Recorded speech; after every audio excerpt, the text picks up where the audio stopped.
Failure training is something I used to be a big proponent of up until recently. I used to preach go to total failure in every set. The harder you train, the more you grow, right? This was the mindset I operated under here up until recently. But recently I changed my mind because I got injured. So I blame this injury mostly on training too intensely, too often for too long.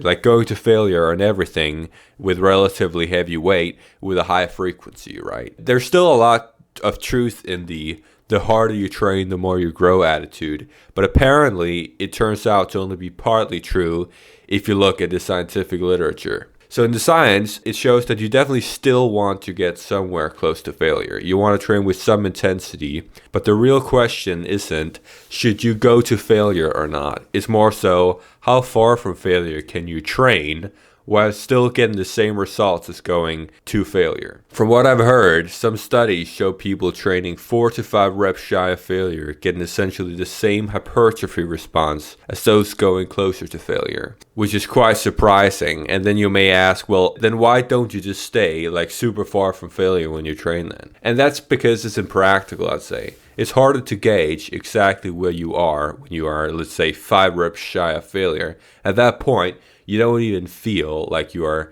getting started, honestly.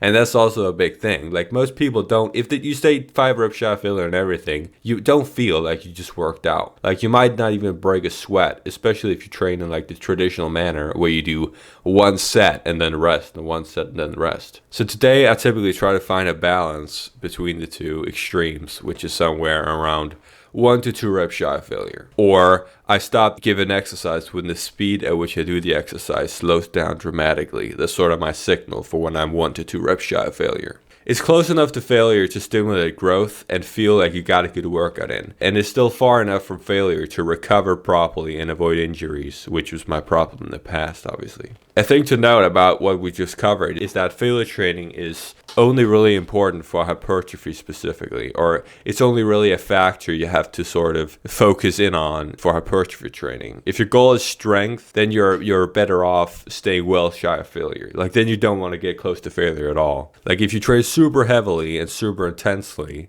that's a recipe for disaster.